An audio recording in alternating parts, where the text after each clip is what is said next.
예, 귀한 찬양으로 우리 하나님께 영광 돌려주신 우리 청년 우리 미갈 합창단에게 감사합니다. 매달 첫 안식일이 기다려집니다. 우리 대교원교회 와보니 첫 안식일은 우리 청년 합창단이 특창하는 날이에요. 청년들이 특별히 노래를 찬양을 잘해서 기다려지는 것이 아니라 제가 좀 먼저 교회와 좀 다른 점은 다른 교회 있을 때는 이렇게 와 보면 어린아이도 있고 학생도 있고 청년도 있고 다 함께 예배드리는 곳에서 늘 말씀을 전했는데 이 태교원교회 오니까 다 어른들만 계셔요. 예. 전에 사만리 교회에 있을 때 우리 김광춘 전도사님이 제가 어린이 설교를 하다가 갑자기 어느 날 어린이 설교를 안 해요. 그래서 왜 어린이 설교를 뺐습니까? 그랬더니 목사님 설교가 어린이 설교예요. 그랬어요. 저 설교가 어린이 듣기에도 좋다고 그냥 그래서 뺐다고. 저는 어린이에 맞춰서 이렇게 하는 걸 좋아하는데 여기는 좀 분위기가 조금 다르다. 그런데 첫 안식일은 그래도 우리 청년들이 보여서 참 좋습니다. 예. 오늘 저는 주님이 쓰는 그릇이라는 제목으로 디모데후서 2장 20절부터 25절에 나오는 말씀을 본문으로 해서 오늘 함께 은혜 받고자 합니다. 한번 다시 우리 본문의 말씀을 제가 읽겠습니다. 큰 집에는 금과 은의 그릇이 있을 뿐 아니요 나무와 질그릇도 있어 귀히 쓰는 것도 있고 천히 쓰는 것도 있나니 그러므로 누구든지 이런 것에서 자기를 깨끗하게 하면 귀히 쓰는 그릇이 되어 거룩하고 주인의 쓰심에 합당하며 모든 선한 일에 예비함이 되리라. 또한 내가 청년의 정욕을 피하고 주를 깨끗한 마음으로 부르는 자들과 함께 의와 믿음과 사랑과 화평을 좇으라. 어리석고 무식한 변론을 버리라. 이에서 다툼이 나는 줄 알미라. 마땅히 주의 종은 다투지 아니하고 모든 사람을 대하여 온유하며 가르치기를 잘하며 참으며 거역하는 자를 온유함으로 징계할지니. 예. 우리나라 말에 된장찌개는 뚝배기에 담아야 제맛이다 이런 말이 있죠. 예. 음식은 제 그릇에 담아야 더 맛이 난다는 얘기입니다. 오늘도 그냥 들고 해야 되겠습니다. 다른 분이 할 때는 안 울리는데 제가 하면 자꾸 울립니다. 아마 그런 말을 하시는 분들은 아마 이 그릇 장만하기를 좋아하시는 분들이 주로 그런 말씀을 많이 하는 것 같습니다.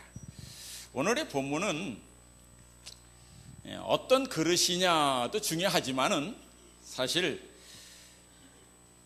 무엇을 담느냐, 더욱이 어떻게 쓰여지느냐, 또 쓰여질 준비가 되어 있느냐, 그것이 더 중요하다는 그런 의미가 담겨져 있는 것입니다. 여기서 말하는 그릇은 사람을 가리킵니다. 이 세상에서도 사람을 비유해서 그릇에 비유하죠. 그 사람은 큰 그릇이다 그렇게 합니다. 성경에서도 인물을 그릇으로 나타내었어요. 이 사람은 나의 택한 그릇이다. 사도행전 9장에 보면 사도 바울을 일컬어서 이 사람은 내가 이방인과 임금들과 이스라엘 자손들 앞에 전하기 위하여 택한 나의 그릇이다 라는 말씀이 나옵니다. 그럼 큰 집이라 그랬는데 그 큰 집은 무엇일까요? 큰 집은 교회를 나타내는 것입니다. 또 어떤 분들은 하나님의 나라를 나타내기도 한다고 말합니다. 다시 말해서 이 교회 안에는 용도에 따라 다양한 종류의 그릇들이 있다 이것입니다. 그러므로 다양한 사람들이 이 교회 안에는 다양하게 쓰이는 그릇과 같은 사람들이 있다 이것이죠. 금그릇도 있고 은그릇 같은 분도 있고 나무 그릇 같은 분도 있고 질그릇 같은 분도 있고 또 귀 쓰는 그릇도 있고 천이 쓰는 그릇도 있다 이것입니다. 여러 종류의 그 다양한 그릇이 용도에 따라 다르게 만들어진 것처럼 우리 인간도 모두가 각기 다르게 창조되었다는 것입니다. 각 사람을 향한 이 창조주의, 우리 하나님 창조주의 계획과 목적이 다르다고 하는 것이죠. 그러나 우리 모두는 하나님이 필요에 따라서 사용하기 원하는 그릇이라는 것입니다. 우리 하나님께서는 이 모든 그릇을 사용하셔서 주님의 선한 뜻을 이루는 데 사용하기를 원하십니다. 그 선한 뜻이 무엇일까요? 곧 인간들을 구원하는 일에 사용하기를 바라신다는 것입니다. 그러므로 이 말씀에서 가장 중요한 이슈는 주인이 필요할 때 나는 과연 사용될 준비가 되어 있는가 하는 것입니다. 주님께서 나를 쓰시고자 할 때 나는 정말 주님 앞에 바로 쓰임을 받을 수 있는가, 그런 것입니다. 이 그릇은 쓰여질 때 그 존재의 가치가 있습니다. 그릇이 있는데 쓰여지지 않은 그릇은 그 존재할 아무런 이유가 없지요. 사람도 마찬가지입니다. 이 사람도 살면서 보람을 찾게 될 때는 자신이 필요한 존재라는 것을 느낄 때, 무엇보다도 우리 하나님 앞에 쓰임을 받을 때, 더 나아가서 이 사회와 민족이 나를 필요로 할 때 아마 사는 보람을 느끼는 것 아니겠습니까?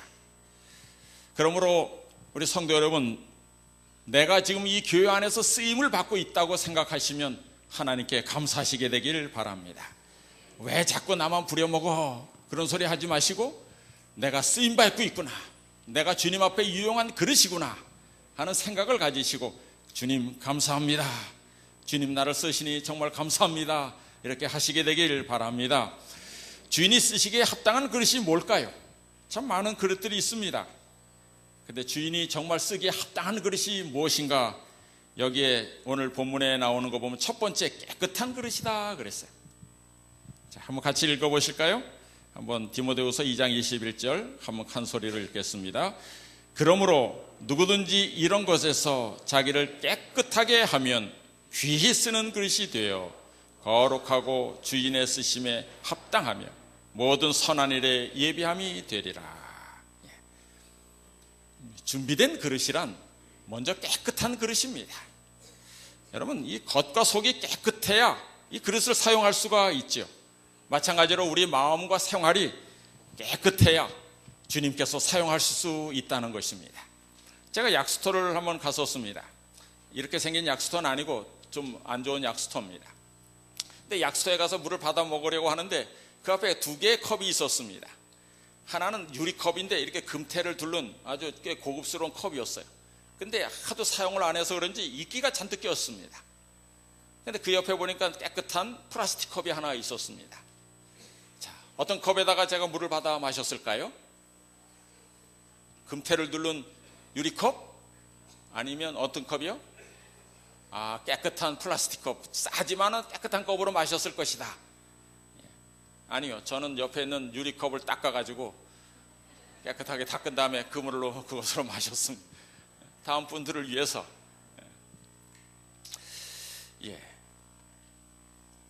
그릇의 사용 결정의 가장 중요한 요인은 바로 깨끗한 그릇인가 하는 것입니다. 아무리 좋은 그릇이다 할지라도 더러우면 바로 사용하기가 힘든 것입니다. 그 그릇을 씻기 전에는 사용할 수가 없는 것이죠. 그러면 우리가 깨끗한 그릇이 되어야 되는데요, 그럼 무엇으로 깨끗해져야 될까? 21절에 그러므로 누구든지 이런 것에서 자기를 깨끗하게 하면 그랬어요. 귀 쓰는 그릇이 되겠다. 이런 일에서, 이런 것에서, 이런 것이 뭐냐면 그 앞에 말했습니다. 16절과 18절에 보면 그 망령되고 헛된 말과 거짓 가르침에서 깨끗하라 그랬어요.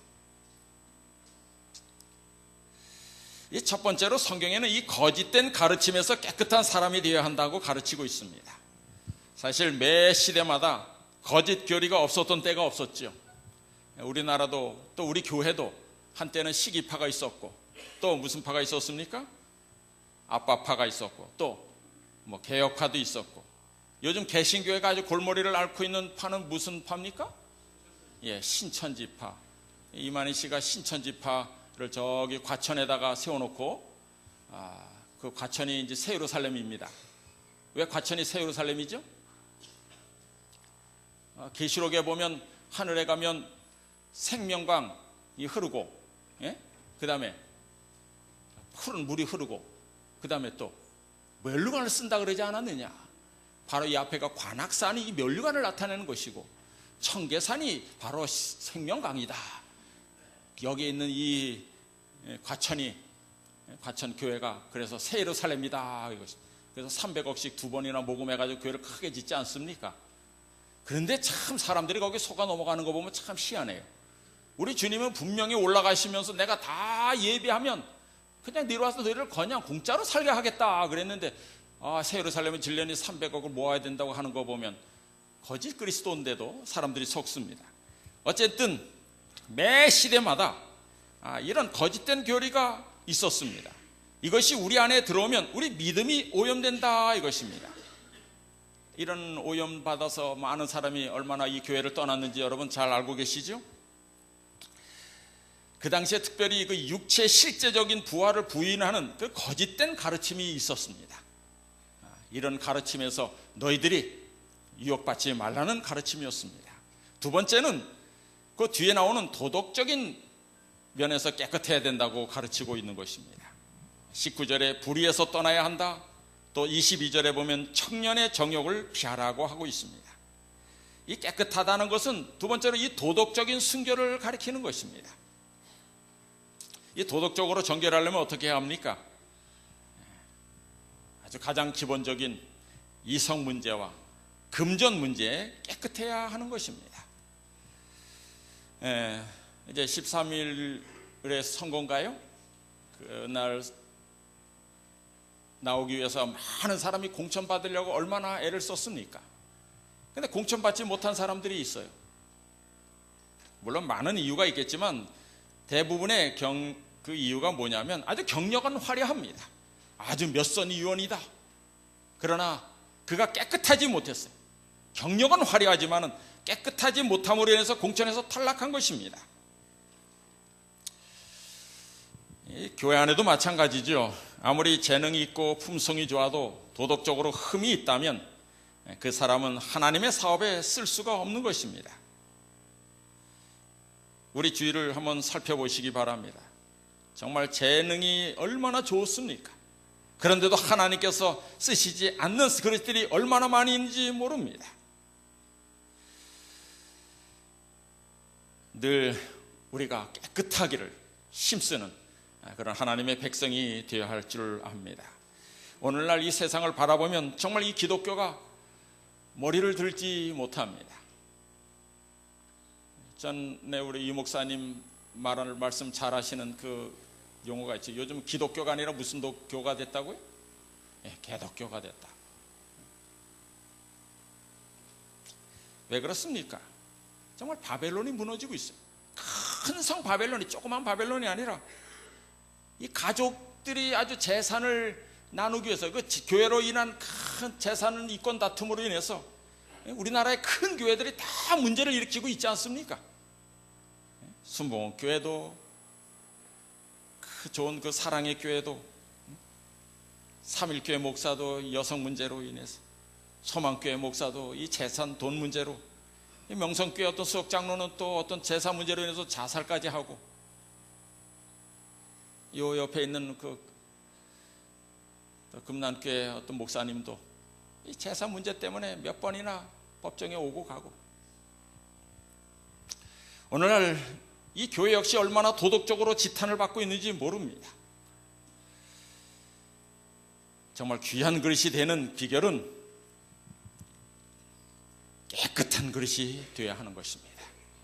이사야 52장 11절에 너희는 떠날지어다 거기서 나오고 부정한 것을 만지지 말지어다 그 가운데서 나올지어다 여호와의 기구를 메는 자여 스스로 정결케 할지어다. 자, 우리가 이렇게 깨끗하여지려면 어떻게 해야 되겠습니까? 깨끗한 양심을 가지기 위해선 먼저 우리가 말씀의 거울에 우리 자신을 비춰봐야 되는 것입니다. 화이프에는 이 디모데후서 2장 21절을 주석하면서 이렇게 말씀했습니다. 기도를 많이 하면서 성경을 연구함으로써 그는 행할 길을 발견할 것이다. 그 길은 사람의 길이 아니고 하늘로 인도하는 길이다. 이 깨끗하게 되는 것이 무슨 교회의 무슨 운동이나 구호로 되는 것이 아닙니다. 정말 죄를 기회게 하고 주님의 말씀을 간절한 마음으로 깊이 상고하고 그 말씀을 그 말씀의 거울에 자신을 면밀히 비춰보면서, 그러면서 주님 앞에 자신을 비우고 정말 주님 앞에 굴복함으로써 이룰 수 있는 것이 바로 깨끗함을 얻는 길입니다. 요즘 그릇들이 많이 있어요. 식당에 가보면 그 그릇을 깨끗하게 해서 어떻게 합니까? 처음에는 그저 씻기도 합니다. 그러나 가끔 어떻게 해야 합니까? 끓는 물에다 넣고 푹푹 삶습니다. 마찬가지입니다. 식당에서 그를 물로 씻고 끓는 물에 삶듯이 우리가 하나님의 말씀과 성령의 불로 소독이 되어야, 그리고 씻겨져야 정말 하나님 앞에 쓰임 받을 수 있는 그런 종이 된다는 것입니다. 이것을 알았던 이 다윗은 시편 139편 23절 24절에 보면 그렇게 살았습니다. 하나님이여 나를 살피사 내 마음을 아시며 나를 시험하사 내 뜻을 아옵소서. 내게 무슨 악한 행위가 있나 보시고 나를 영원한 길로 인도하소서. 정말 이 다윗이 했던 것처럼 우리가 하나님의 말씀을 묵상하고 성령 안에 삶을 추구하면서 깨끗한 그릇으로 보존될 때 우리 주인 되신 하나님께서 필요에 따라서 적절하게 우리를 사용하실 줄 믿습니다. 이 다윗 왕은 좀 한때는 깨끗한 그릇이었지만은 나중에는 좀 오염이 됐어요. 그렇죠? 그래서 주님께서 사용하시기 위해서 아주 그를 깨끗하게 씻을 수밖에 없었습니다. 때가 너무 찌들어가지고 쇠수세미로 씻을 수밖에 없었습니다. 얼마나 박박 씻었는지. 그것 때문에 이 다윗이 큰 고통을 느꼈죠. 자식에게 쫓기는 신세가 되고 그의 아들 넷이나 잃는 경험을 하게 되고, 그래도 다윗은 씻을 수 있는 그릇이었어요. 그런데 어떤 분이 표현하기를 사울은 토기 그릇 같아서, 굽지 않은 토기 그릇 같아서 그 안을 닦아내려고 하면 흙이 떨어져 나와서 결국 구멍이 나버린다. 그래서 사울왕은 씻을 수도 없는 존재의 사람이었다, 그렇게 표현하고 있어요. 깨끗한 자, 정말 깨끗한 자가 되어야 하는데, 왜냐하면 이 깨끗한 자만이 늦은 비 성령을 받을 수 있는 것입니다. 마지막 사건 194쪽에 우리는 늦은 비에 대하여 걱정할 필요가 없다. 우리가 해야 할 일은 다만 그릇을 깨끗하게 해서 들고 하늘의 비를 받을 준비를 하면서 다음과 같이 기도하는 것이다. 늦은 비가 나의 그릇에 내리게 하소서. 깨끗한 자만이, 깨끗한 자 위에 늦은 비 성령이 임한다고 했습니다. 이제 세월이 지나면 참으로 이 땅의 많은 별들이 어둠 속으로 사라질 것이라 그랬습니다. 좋은 예언은 아닙니다. 선지자왕 188쪽에 보면 하나님의 계명과 사람의 계명 사이에 투쟁이 있을 것이다. 차츰차츰 세상의 요구에 굴복하고 세상의 습관에 동화하는 사람들은 조롱과 모욕과 투옥의 위협과 죽음을 당하기보다는 오히려 그 세력에 복종할 것이다. 그때에는 금이 찢기에서 분리될 것이다. 참 경건은 거칠에만의 경건과 분명히 구별될 것이다. 우리들이 감탄해왔던 많은 별들이 그때 어둠 속으로 사라질 것이다. 우리가 보기에는 겉은 정말 화려하고 깨끗해 보였지만은 속을 깨끗하게 하지 못했던 많은 별들, 여러분들은 별들이에요, 아니에요? 예? 별들이에요? 여기서 말하는 별들은 교회 큰 지도자들을 나타내요. 별이 아닌 것에 대해서 감사하십니까? 정말 그렇게 떠받들던 그 지도자들이 정말 마지막 때에 일어나서 정말 크게 외치고 함께 싸울 줄 알았는데 세상의 위협에 두려움을 느낀 나머지 그들과 타협하고 교회를 떠나게 될 것이다, 이것입니다. 그러나 비록 교회에서 약하게 보이고 연약한 믿음을 가진 자처럼 보였지만은 정말 그 안과 밖이 깨끗했던 성도는 그 위협의 날에 하나님 앞에 담대히 설 수 있을 것이라는 얘기인 것입니다. 우리 모두 이렇게 깨끗한 그릇이 되어서 구원의 반열에 설 수 있게 되기를 간절히 소망합니다. 두 번째, 하나님께서 쓰는 그릇은 빈 그릇입니다. 아무리 깨끗해도 내가 쓰려고 할 때 거기 뭐가 담겨져 있으면 그릇을 쓸 수가 없는 것입니다. 마찬가지, 화해분께서 또 이것에 대해서 이렇게 디모데후서 2장 21절을 주석했습니다. 어떤 그릇이 주인의 쓰심에 합당한가? 그것은 빈 그릇이다. 우리의 영혼으로부터 모든 더러운 것들을 깨끗이 비울 때 주의 쓰심을 위하여 준비된다. 빈 그릇이 되어야 한다. 그럼 어떻게 빈 그릇이 될 수 있을까요? 겸손과 순종으로 할 수 있는 것입니다. 모세를 하나님께서 쓰시기 위해서 40년 동안 광야에서 비우는 작업을 하셨습니다. 모세는 120년을 살았죠? 그때 첫 40년은 그가 애국 궁전에서 살았습니다. 그가 애국 학문도 배우고 무술도 배우고 모든 것을 다 배웠어요. 그때 이 모세는 무슨 생각을 가졌습니까?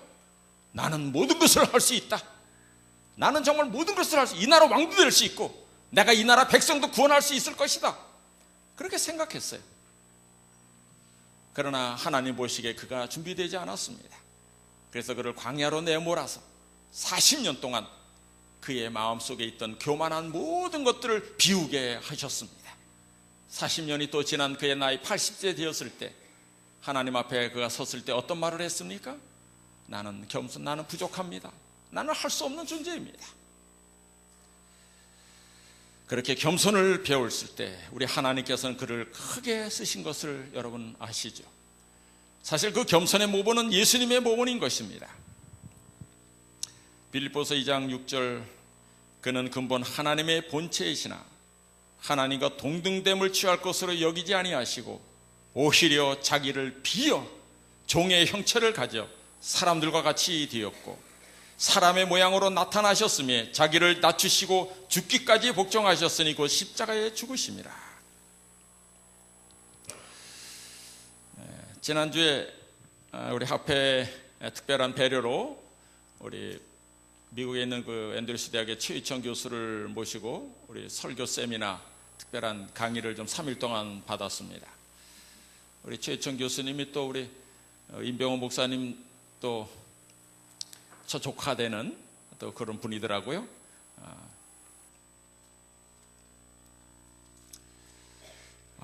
짧은 시간이었지만은 참 우리가 많은 것을 깨달았습니다. 그것이 뭐냐면 정말 우리가 구원을 얻기 위해서 또 남을 구원하기 위해서 정말 예수님의 모본을 꼭 배워야 하는 것인데 예수님께서 보여준 모본이 무엇이냐 하는 것입니다. 많은 교회에서 잘못 가르치고 있었던 것이 있어요. 복음은 사람들을 구원하는 하나님의 능력이다 그러면서 그 능력은 바로 헬라어로 디나미스인데 거기서 다이나마이트가 나왔다. 이처럼 힘이 있는 교회는 이렇게 파워가 있어야 된다 뭐 이렇게 설교를 했어요. 근데 정반대입니다. 예수님께서는 하늘 보좌를 보시고 이 땅에 오셨어요. 근데 왜 오셨습니까? 죽기 위해 오셨습니다. 자신이 생명의 떡으로 남에게 먹혀 씹히기 위해서 오셨어요. 그분은 남의 발을 씻기셨습니다. 그런데 많은 사람들이 그분을 존경하고 따릅니다.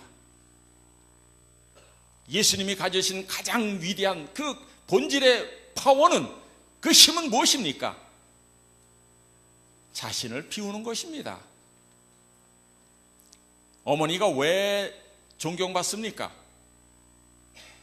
참 아이러니한 게 저는 아이들 키울 때 별로 안 때려요. 별로 안 싸웠어요. 집사람이 하도 부탁하면 한 번씩 혼내긴 했어도. 근데 집사람은 교육하면서 가끔 싸웁니다. 가끔 싸우고 때리기도 하는데 이상하게 아이들이 엄마를 더 좋아해요. 억울해요 저는. 근데 왜 그런 것 같아요? 본능적으로 아는 거죠 아이들이. 엄마는 사랑이시라는 걸 알죠? 엄마는 자식을 위해서 모든 걸 바칩니다. 정말 모든 걸 다 내놔요. 모든 것을 다 내놓은 어머니가 가장 힘이 있어요. 그 어머니가 이제 움켜잡으려고 할 때 그때부터 힘이 없어지는 거예요. 나 늙으면 뭐 해줄래? 뭐 사줄래? 이제 이렇게 해 나가면 이제 그때부터 엄마의 파워는 사라지게 되는 것이죠.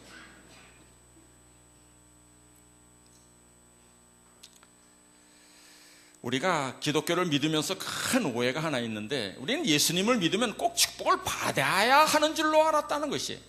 예수 믿는 목적이 축복을 받아서 이 땅에서 잘 사는 것인 줄 알았어요. 그런데 성경에는 오히려 마태복음 5장에 보면 악한 자를 대적하지 말라, 오른뺨을 치거든 왼뺨을 돌려대라. 오른뺨이 어디예요? 이게 오른뺨이죠. 저 이거 오른뺨이잖아요. 그럼 저 사람이 저를 때릴 때 어떻게 때려야 돼요? 예? 어떻게 때려요? 이렇게 때리면 왼뺨이 맞지. 이쪽 뺨은 어떻게 맞아요?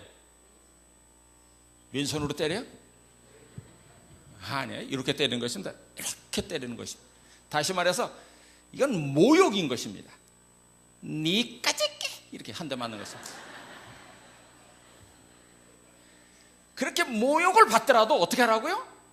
왼뺨을 돌려대서 늑살나게 맞으라 이거예요. 속옷을 가지고자 하면 아니 겉옷까지 줘라. 오리를 가고자 하거든 심리까지 동의해라. 이게 무슨 얘기입니까? 다 줘라 이거예요. 기독교는 가지는 종교가 아니에요. 나눠주는 거예요. 다 주는 것입니다. 줄 때 능력이 있어요. 교회가 힘이 있는 것입니다. 왜 교회가 요즘 자꾸 힘이 없어집니까? 왜 교회가 요즘 적그리스도 교회가 되고 왜 지탄을 받습니까? 옛날에는 다 줬어요. 은과 금은 없어요. 그러나 내가 다 줬어요. 그런데 요즘은 교회인으로부터 착취를 해요.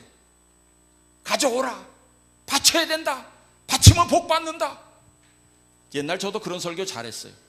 요 옆에 어떤 의사가 교회가 어려운데 5천만 원을 헌신했더니 300만 원 수입해서 600만 원으로, 아니 300만 원 뭐 11금에서 600만 원 11금으로 늘었더라. 요게 뭐예요? 은근히 선전하면서 돈 많이 바치라는 거예요. 어쨌든 그렇게 하면서 교회에다가 많이 내라. 물론 주님의 사업을 위해서 기꺼이 내야겠죠. 그러나 중세 적그리스도 교회가 무엇입니까? 특징이 무엇입니까? 백성들로부터 착취하는 것이에요. 착취하는 데서 적그리스도 교회로 바뀌는 것입니다.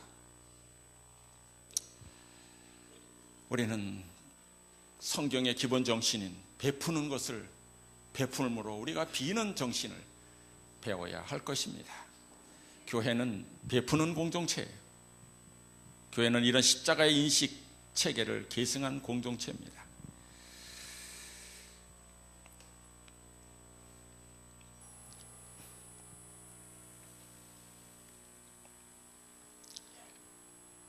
그래서 삶의 동기와 목적이 우리 주님의 영광을 위해서 사는 사람, 예수님이 모든 것을 주시기 위해서 오신 것처럼 예수님처럼 삶의 동기와 목적이 하나님의 영광을 위한 그런 것이라는 인생관을 가진 자라면 그는 빈 그릇이 될 것입니다. 우리 하나님의 영광을 위해서 사는 우리 태원교회 재림 성도가 되시길 바랍니다. 정말 주님께서 우리 일 좀 합시다 할 때 안 됩니다. 제 일이 끝날 때까지 시간 낼 수 없습니다. 그런 분들은 좀 빈 그릇이 될 수 없습니다. 제가 오늘 말씀을 좀 준비하는 주 목적은 사실은 5월에 저희 교회가 또 디톡스 전대회를 준비하고 있습니다. 이게 쉬운 일이 아니에요. 그렇지만은 일손이 많이 필요합니다. 또 이 일에 우리 함께 하십시다 이렇게 하면 예 여기 있습니다 하고 주님 앞에 아주 기꺼이 나와서 도와주시는 우리 많은 성도님들이 있기를 간절히 소망합니다. 주님께서 쓰는 세 번째 그릇은 견고한 그릇입니다. 잘 깨어지지 않아야 돼요. 그렇죠? 이게 쓰다가 떨어뜨려도 좀 안 깨지는 그런 그릇이 필요합니다. 아무리 좋아도 이 잘 깨지면 아주 다루기가 쉽지 않아요. 이 교회에서도 마찬가지죠. 정말 웬만큼 굴려도 안 깨지는 그릇들이 참 좋아요. 그죠? 또 값이 적당한 그릇이 쓰기 좋습니다. 그렇잖아요? 그걸 여기 성경에서는 천이 쓰는 그릇이다 그랬어요. 이 원어적으로는 천이 쓰는 그릇이 뭐 금이 간 그릇, 뭐 깨진 그릇을 나타낸다 그러는데 그런 의미도 또 있을 것이지만은 저는 시편 131편 1절처럼 여호와여 내 마음이 교만치 아니하고 내 눈이 높지 아니하오며 내가 큰 일과 미치지 못할 기이한 일을 힘쓰지 아니하나이다. 다시 말해서 자기가 나의 본분을 안다 이것입니다. 내 분수를 안다. 천한 일을 시켜도 마음 놓고 쓸 수 있는, 마음 놓고 시킬 수 있는 그런 그릇. 정말 교회에서 그런 일이 필요하죠. 김장떡 묻을 때 땅 좀 파주세요. 그래도 땅도 잘 파고, 오늘 손님 저 사람이 많은데 설거지 할 사람이 없어요. 설거지도 잘하고. 여러분, 밥그릇도 필요하지만 묵사발도 필요하고, 다 필요해요. 요리사 일만 잘하는 분도 있지만 설거지를 또 잘하는 분도 있어야 된다 이것이죠. 이 유기그릇처럼 말이죠. 유기그릇을 한번 사용해 보셨습니까? 요즘 거의 사용 안 하죠. 정말 이 그릇 한번 사용하면 이 값은 비싼데 얼마나 사용하기 힘듭니까? 한번 사용하고 나면 톡톡히 값을 치러야 돼요. 닦는데 오래 걸리지 않습니까? 교회에서도 이런 그릇들은 좀 많이 필요하지 않아요. 한번 쓰고 나면 아주 톡톡하게 어디 값을 치러줘야 돼. 오늘 일했으니 이번 주 내가 일했으니 이번 주 우리 관광시켜 주십시오. 그럴 수도 있어요.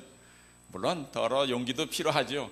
그러나 하여튼 일을 하는데 쓰고 난 후에 함부로 궁굴리면 안 되는, 정말 잘 씻어서 모셔놓아야만 하는 이런 유기그릇 같은 그릇은 많으면 부자라는 소리는 들을지 몰라도 사용하기는 참 힘든 그릇입니다. 또 다양하게 쓸 수 있는 그릇이 좀 필요합니다. 이 집안에 여러 그릇이 있죠. 장종지 같은 거는 몇 개만 있으면 됩니다. 그러나 정말 많이 쓰는 것은 무엇입니까? 이거는 뭐 밥을 담으면 밥그릇도 되고 국을 담으면 국그릇도 되고 하여튼 다양하게 쓸 수 있는 그릇, 그런 것들이 참 필요하죠. 어떤 분은 음악 지도도 잘하는데 방문도 잘하고 손님 대접도 잘하고 하물며 김장떡도 잘 먹고 땅도 잘 파요. 간장도 잘 담그고 된장도 잘 담그고. 저는 이 태어나서 간장 된장 담가서 먹는다는 소리는 처음 들어봤어요.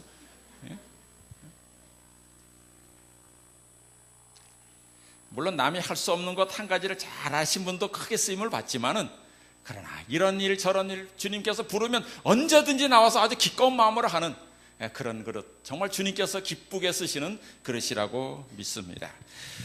마치면서 한 분의 이야기를 좀 말씀드리겠습니다. 이 백선행이라는 집사의 이야기입니다. 오래전 사람이죠. 1848년에서 1933년까지 산 사람인데, 원래 이 사람의 이름은 없습니다. 옛날 사람들은 이름이 없고 그냥 과부로 불렸어요. 백과부, 백과부 부르다가 너무 선행을 많이 해서 나중에 그분의 이름을 백선행이라고 바꾼 그런 분입니다. 이분이 한국 여성 최초로 그분이 돌아가셨을 때 사회장으로 장례를 치름을 받은 그런 여인입니다. 있던 분이 어떤 분이냐면, 이제 고향은 그 수원 출생입니다. 이제 편모스라에 자라다가 어린 나이 14살에 결혼을 했습니다. 14살에 결혼했는데 자식도 못 낳고 2년 만에 남편이 돌아가십니다. 그래서 청산과부가 됩니다. 한평생 근검전락하면서 아주 사회 공헌을 많이 세운 사람이죠. 이분의 생활 신조가 뭐냐면, 먹기 싫은 건 먹고 입기 싫은 옷 입고 남들이 싫어하는 일을 하면서 사는 것입니다. 이분이 아주 근검전락하면서 처음엔 꽃을 갖고 가지고 꽃을 나다 팔아가지고 돈을 모아요. 그 다음에 또 바느질을 합니다. 삭바느질해서 또 푼푼히 모은 돈으로 그가 이제 재봉틀을 하나 삽니다. 그래가지고 방직 사업을 시작해요.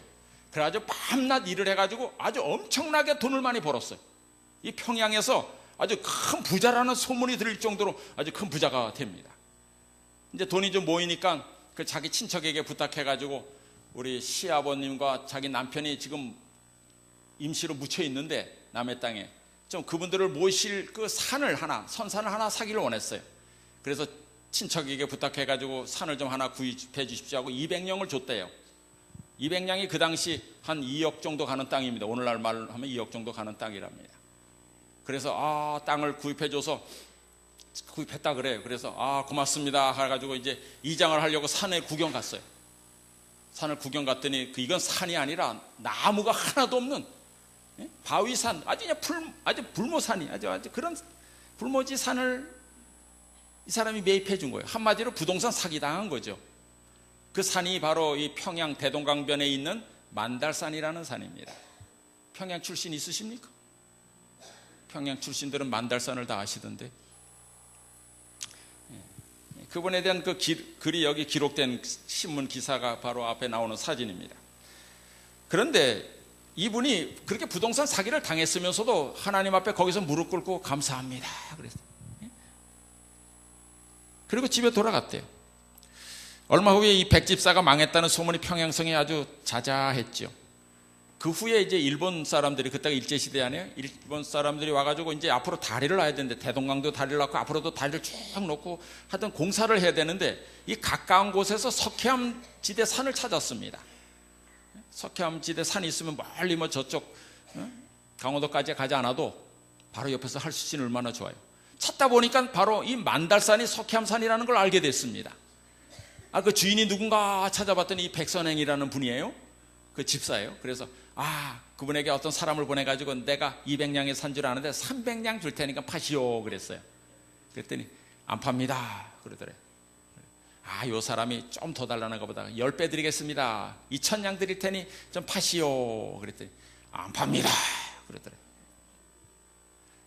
이 사람이 드디어 알았구나. 내가 이 석회암 산인 줄 알고 이거를 이용해서 돈 벌려는 줄 알고 이제 다 알았나 보다. 이거 할 수 없이 100배 드릴 테니 2만냥 드릴 테니 파십시오 그랬는데 안 팝니다.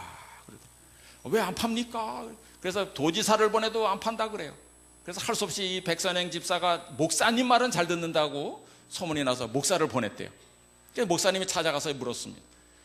백집사님 왜 그 산을 안 파시려고 그럽니까? 그랬더니 백집사님 하는 말이 아주 걸작입니다.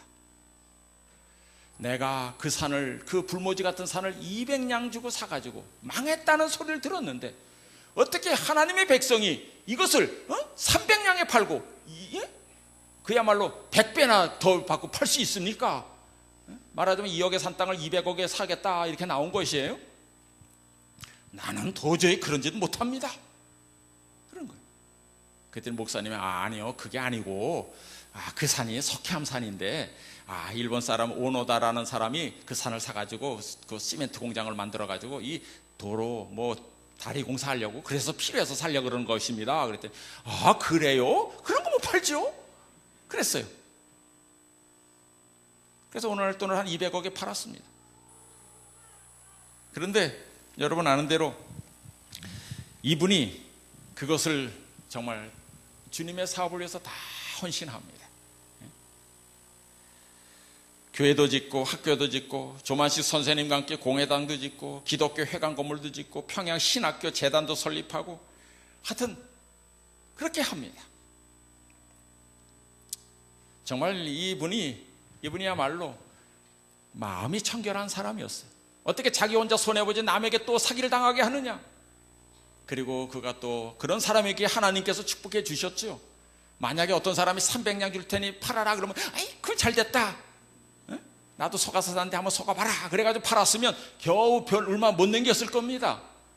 그러나 마음이 청결한 사람이었기 때문에 하나님께서 그에게 100배의 선물을 주신 것이죠. 우리 모두가 그랬으면 좋겠습니다. 교회는 출석하지만 주님께서 쓸 수 없는 그릇이 된다면 우리는 비참한 존재요 버림받은 자가 될 것입니다. 쓰임받기 위해 나의 그릇을 비우시게 되길 바랍니다. 신앙이 흔들리지 않은 견고한 그릇이 되길 바랍니다. 사용이 편리한 그릇이 되시길 바랍니다. 또 다양하게 쓸 수 있는 그릇이 되십시다. 무엇보다 깨끗한 그릇이 되십시다. 언제 어디서나 기쁘게 쓰시는 주님의 귀히 쓰는 그런 그릇들이 되시길 간절히 바랍니다. 기도하시겠습니다. 하늘에 계신 아버지 하나님, 하나님 앞에 늘 겸손하게 하여 주옵소서. 주님의 말씀에 순종하면서 나 자신을 항상 비우고 진리의 말씀과 성령의 인도하심으로 더러워진 삶의 부분을 깨끗하게 씻어내는 회개와 경건의 삶을 살게 하여 주옵소서. 그리하여 나의 삶의 주인이 되시는 우리 하나님께서 쓰시기를 원하실 그때 합당하게 사용되며 모든 선한 일에 쓰임받는 자가 되게 하여 주옵소서. 예수님의 이름으로 기도하옵나이다.